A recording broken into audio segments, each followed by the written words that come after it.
चंपावत के चक्रव्यूह से जुड़ी बड़ी खबर है। चंपावत उपचुनाव में वोटों की गिनती लगातार जारी है। प्रचंड जीत की तरफ मुख्यमंत्री पुष्कर सिंह धामी बढ़ रहे हैं। 9 राउंड की गिनती पूरी हो गई और सीएम धामी को 35,839 वोट मिले हैं। कांग्रेस के खाते में 1873 वोट गए हैं, यानी कि मुख्यमंत्री धामी करीब 34,000 वोटों की बढ़त के साथ लीड करते हुए और एक बड़े मार्जिन से मुख्यमंत्री जीत अब दर्ज करेंगे। अजीब बढ़त हो गई है ये। अब इस गैप को भर पाना कांग्रेस के लिए लगभग नामुमकिन सा है। साथ साथ कांग्रेस की जमानत जब्त होती हुई भी यहां पर दिख रही है। 9 राउंड की गिनती पूरी हो गई है और 35,839 वोट मुख्यमंत्री धामी को अब तक मिले हैं। संवाददाता सुरेंद्र सिला हमारे साथ लाइव कनेक्ट है। सुरेंद्र, क्या अपडेट फिलहाल?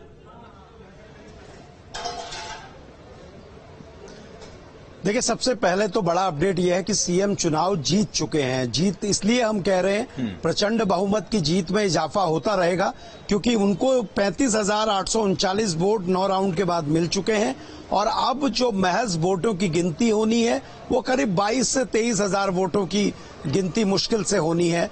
तो इसलिए आप ये क्लियर है कि मुख्यमंत्री प्रचंड बहुमत से चुनाव जीत गए हैं।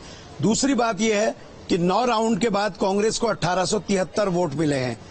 आपको जमानत बचाने के लिए करीब 10,500-11,000 वोट की जरूरत थी, वो तो बहुत दूर की बात है। कांग्रेस को 5,000 वोट भी नहीं मिल रहे हैं और ऐसे में ये कांग्रेस के लिए बहुत बड़ा सेटबैक होगा। ये मुख्यमंत्री की बहुत बड़ी जीत है, जो हम लगातार वोटिंग के दिन कह रहे थे, जब महिलाएं बार बार कह रही थी कि हमने सीएम धामी के विकास को देखते हुए उन्हें वोट दिया है।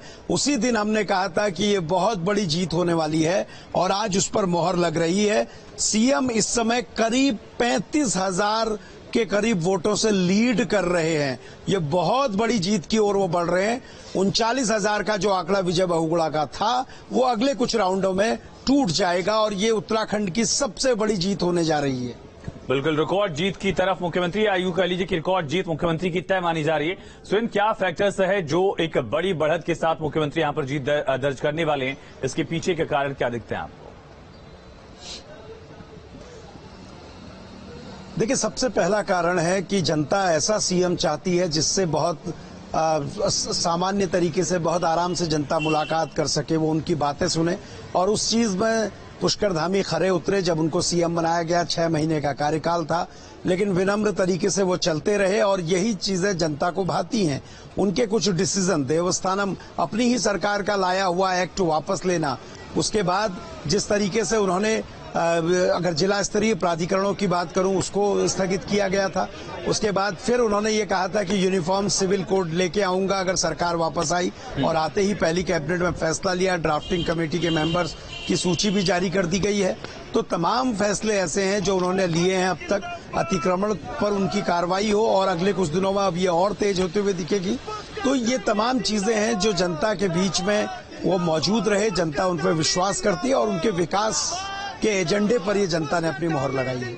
मुख्यमंत्री की अब बधाई का सिलसिला देख रहे हैं आप। ये सीधी तस्वीरें हैं मुख्यमंत्री पुष्कर सिंह धामी को अब बधाई दी जा रही है और उनका तिलक भी किया गया है। मुख्यमंत्री जीत को लेकर आश्वस्त थे कुछ देर पहले, लेकिन अब जीत तय मानी जा रही है। कैलाश गहतोड़ी भी साथ में मौजूद हैं। मुख्यमंत्री जिंदाबाद के नारे लग रहे हैं। कैंप कार्यालय के पास मुख्यमंत्री पुष्कर सिंह धामी यहां पर पहुंचने वाले हैं और तमाम बीजेपी के कार्यकर्ता जिंदाबाद के नारे लगा रहे हैं। कैलाश गहतोड़ी को भी शुभकामनाएं दी जा रही है। अपने आप में एक बड़ा रोल उनका दिखता है। मुंह मीठा कराया जा रहा है सीएम का।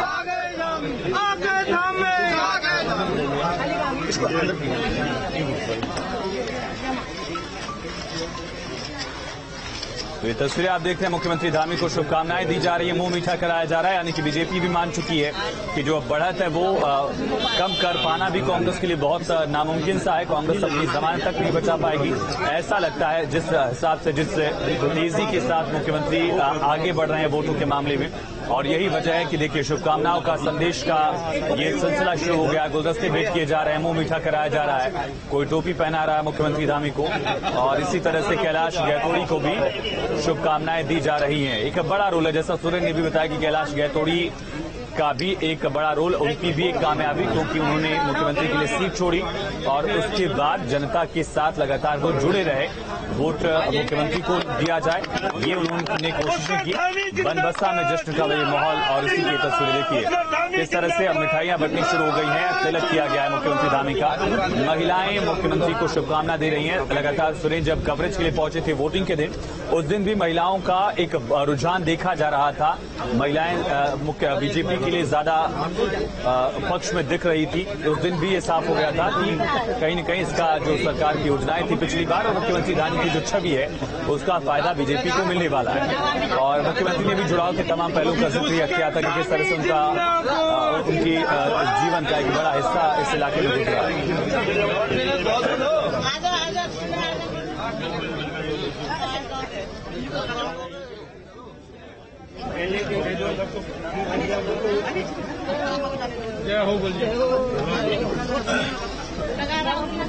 तो गोलजीव देवता की एक तस्वीर भेंट की गई है। उनका स्थान यहाँ पर है। गोरखनाथ बाबा का एक आश्रम यहाँ पर है। मुख्यमंत्री योगी आदित्यनाथ यहाँ पहुंचे तो तमाम कोशिशें रही हैं। सुरेंद्र लगातार बने। सुरेंद्र, बधाई देने का सिलसिला, मिठाई खिलाने का सिलसिला हो गया है, तिलक करने का सिलसिला शुरू हो गया है। देखिए, बिल्कुल आतिशबाजी भी होगी, रंग गुलाल भी उड़ाए जाएंगे और थोड़ी देर में आपको तमाम चीजें मिलेंगी, क्योंकि बीजेपी कार्यालय में अभी भले ही भीड़ कम हो। देखिए, मेरे साथ शादाब शम्स जुड़ रहे हैं, आप प्रवक्ता हैं। शादाब जी, ये तो एक तरफा बैटिंग कर रहे हैं आप लोग, जमानत तो छोड़िए, कांग्रेस 5000 वोट नहीं ला पा रही है, ऐसा क्या जादू किया इस बार? हमने कहा था युवा मुख्यमंत्री पहली पसंद बने हुए हैं उत्तराखंड की, और बहुत ईमानदारी के साथ युवा मुख्यमंत्री युवाओं की पहली पसंद, माताओं की पहली पसंद, बहनों की पहली पसंद, बुजुर्गों की पहली पसंद। और हमने कहा था कि नया इतिहास रचेगा। लोग कह रहे थे कि इतना घबराई हुई है भारतीय जनता पार्टी, हम योगी जी को क्यों लाए, फला को क्यों लाए। हमने कहा था हम 4 चांद लगाने के लिए लाए हैं, वो 4 चांद दिख रहे हैं। प्रदेश कार्यालय में सन्नाटा है, जश्न नहीं दिख रहा, कार्यकर्ता नहीं दिख रहे। क्या वो अभी आपने इंतजार करने को कहा है या ऑफिशियल डिक्लेरेशन के बाद ही आप लोग करेंगे? ऑफिशियल डिक्लेरेशन के बाद सब कुछ होगा। सबको मालूम है जीत पहले से तय है और तमाम बम पटाखे, तमाम गुलाल रंग सब मौजूद है। सिर्फ जश्न मनाने की देर है। कार्यकर्ता जुटने शुरू हो गए हैं और सबको उम्मीद थी कि इतना लगभग 10 साढ़े 10 बजे तक कुछ पॉजिटिव लाइन पे हम सब लोग आ जाएंगे और फिर जश्न आपके सामने। 2022 के चुनाव में एक खटास रह गई थी, मुख्यमंत्री चुनाव हार गए थे, भले ही वो अपने नेतृत्व के दम पे सरकार वापस लाए। यानी आज लगता है कि वो जीत का जो जश्न था उसको आज आप लोग मनाने जाएंगे? बिल्कुल, युवा मुख्यमंत्री के नेतृत्व में हमने 70 की 70 सीटों पे शानदार फाइट की थी, लेकिन क्योंकि जब आदमी सबके लिए मेहनत करता है तो अपनी सीट नजरअंदाज हो जाती है। कांग्रेस को जो गलतफहमी थी वो इस चुनाव में हमने दूर कर दी है। देखिए, कितने कांग्रेस बीजेपी के जो कार्यकर्ता हैं वो कितने जोश में हैं, इस बात से पता चलता है कि ये पूरे संगठन के लिए, पूरी सरकार के लिए कितनी बड़ी जीत है। और ये उत्तराखंड के इतिहास की बड़ी जीत इसलिए बनेगी क्योंकि एक तो वो जीत के लिए उनका भी एक तरह से कहा जाए कि दुआ पूरी हो गई है। बिल्कुल बिल्कुल, देखिए इनकी दुआ पूरी हो गई है। ये दरगाह कलियर साहब में चादर चढ़ाने पहुंचे थे तमाम कार्यकर्ताओं के साथ। और दूसरी बड़ी बात ये है, शादाब भाई, एक चीज जरूर पूछूंगा, आप कलियर साहब में चादर लेके गए थे मुख्यमंत्री जी की ओर से, तो पिरान कलियर दरगाह साहब ने आपकी जो दुआ थी वो कबूल कर ली? बिल्कुल, मैं तो ये कहता हूं हमारी बहुत गहरी आस्था है और पूरी दुनिया से लोग पिरान कलियर आते हैं, बाबा से मांगने आते हैं और हम भी अपनी हाजिरी लगाने पहुंच गए। और मुझे पूरा यकीन है कि जब जब हमने जो बाबा के दरगाह पे मांगा है वो पूरा हुआ है। और इस ऐतिहासिक जीत की हमने दुआ मांगी थी, हम उस तरफ बढ़ते हुए साफ साफ नजर आ रहे हैं। मैं कह सकता हूं कि आने वाला दशक युवा मुख्यमंत्री के नेतृत्व में उत्तराखंड का है। ये ऐतिहासिक जीत मुख्यमंत्री को और ताकत देगी। चंपावत के विकास में एक बहुत बड़ी भूमिका मुख्यमंत्री जी निभाने जा रहे हैं और जो हमने हिंदुस्तान का नंबर 1 स्टेट उत्तराखंड बने, उस दिशा में अब युवा मुख्यमंत्री के ऊपर जिम्मेदारियां भी ज्यादा बढ़ेंगी और सबको साथ लेके खूबसूरत गुलदस्ता बनाकर इस उत्तराखंड को चलते हुए युवा मुख्यमंत्री दिखाई देंगे। देखिए, जिस तरीके से बीजेपी के कार्यकर्ताओं का जोश है, जो मैं अपनी बात कह रहा था वो मैं पूरी कर दूं। ये उत्तराखंड के इतिहास की पहली ऐसी जीत होगी जिसमें मुख्यमंत्री सारे तमाम रिकॉर्ड, देखिए एनडी तिवारी, हरीश रावत, विजय बहुगुणा, जनरल भुवनचंद खंडूरी, बड़े नाम, बड़े दिग्गज नेता, उन सब के रिकॉर्ड ध्वस्त करते हुए सीएम इस रिकॉर्ड चुनाव को जीतने जा रहे हैं, रिकॉर्ड मतों के साथ जीतने जा रहे हैं। और दूसरी बड़ी बात, कांग्रेस ने भी बड़ा रिकॉर्ड इस बार बना रही है। कांग्रेस 5000 वोट भी नहीं ला पाई तो ये कांग्रेस की सबसे शर्मनाक हार होगी। उत्तराखंड के विधानसभा चुनावों में आज तक किसी सीट पर ऐसा नहीं हुआ कि कांग्रेस की जमानत जब्त हुई हो, लेकिन आज कांग्रेस की जमानत जब्त होती हुई नजर आ रही है। आगे भी जिस तरीके के परिणाम आ रहे हैं वो भी हम दिखाएंगे। और मैं एक बार फिर आपको बता रहा हूं कि जिस जगह पे हम मौजूद हैं यहां अभी सन्नाटा है, लेकिन इंतजार उस पल का है जब यहां ये कार्यकर्ता जोश मनाते हुए दिखेंगे। आपने वो तस्वीरें आयुष देखी होंगी, कब किस तरह से मुख्यमंत्री जब चुनाव जीते थे उनके चेहरे पर एक हल्का सा मायूसीपन था क्योंकि वो खटीमा हार गए थे। लेकिन मुझे लगता है कि आज वो जोश, आज वो कॉन्फिडेंस, आज वो उत्साह उनके पूरे बॉडी लैंग्वेज में आपको शुरुआत से नजर आ रहा है। कार्यकर्ता जोश से भरे हुए हैं। अब जिम्मेदारियां क्या होगी सुरेंद्र, क्योंकि जब मुख्यमंत्री किसी क्षेत्र से जीते हैं तो उसी तरह से लोगों की उम्मीदें और आशाएं बढ़ी रहती हैं। आपने भी वहां पर महिलाओं से बात की, नशे का जिक्र किया था, वो बात आपने मुख्यमंत्री तक कन्वे की। अब वहां पर चुनौतियां किस तरह से मुख्यमंत्री धामी के सामने रहने वाली हैं, या यूं कह लीजिए कि विधायक धामी के सामने रहेंगे? देखिए, बिल्कुल जिम्मेदारियां बढ़ती हैं। मुख्यमंत्री ने उस क्षेत्र में कहा है इसे ऐतिहासिक तौर पे, क्योंकि वो चंद्रवंशी राजाओं की राजधानी रही है, वो पर्यटन के लिहाज से बहुत महत्वपूर्ण है क्योंकि वहाँ गोलजू का मंदिर है, गोरखनाथ पीठ का वहाँ आश्रम है, इसके अलावा मां पुण्यागिरी का धाम है जो उत्तर में सबसे प्रसिद्ध है, जहाँ उत्तर प्रदेश की जनसंख्या बड़े पैमाने पर लोग आते हैं वहाँ। और दूसरा, सामरिक दृष्टि से बड़ा महत्वपूर्ण है। चीन को जोड़ने वाली ऑल वेदर रोड उसी क्षेत्र से होते हुए जाती है, तो तमाम जिम्मेदारियां मुख्यमंत्री की बढ़ेंगी उस क्षेत्र को पर्यटन के तौर पे, आध्यात्मिक तौर पे, सामरिक दृष्टि से, रोड कनेक्टिविटी, एयर कनेक्टिविटी जोड़ना बहुत ज्यादा जरूरी है क्योंकि वहां इस तरह की अभी सुविधा नहीं है। पिथौरागढ़ में छोटा हेलीपैड जरूर है, एयरपोर्ट जरूर है, लेकिन उसमें बहुत अच्छे तरीके से अभी जो फ्लाइट है वो संचालित नहीं हो पा रही है।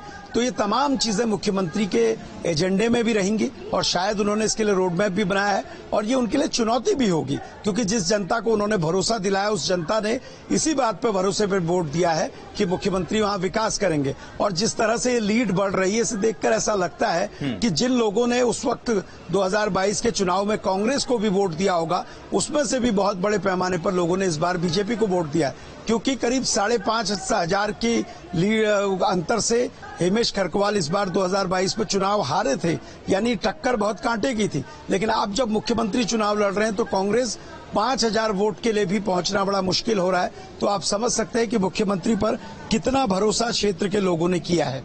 क्या कोई रणनीतिक गलती भी कांग्रेस की तरफ से आपको दिखती है सुरेंद्र, क्योंकि हिमेश खरकवाल की जगह निर्मला गैतोड़ी को मौका दिया गया, एक महिला उम्मीदवार को मौका देने की बात कही गई, ये रणनीतिक मिस्टेक भी यहाँ पर दिखती है? एक कम अनुभव उनके पास है निर्मला गैतोड़ी के पास हिमेश खरकवाल की तुलना में। देखिए, पहले एक बड़ा अपडेट दे दूं, 10 राउंड की काउंटिंग के बाद 42,573 वोट सीएम ले चुके हैं।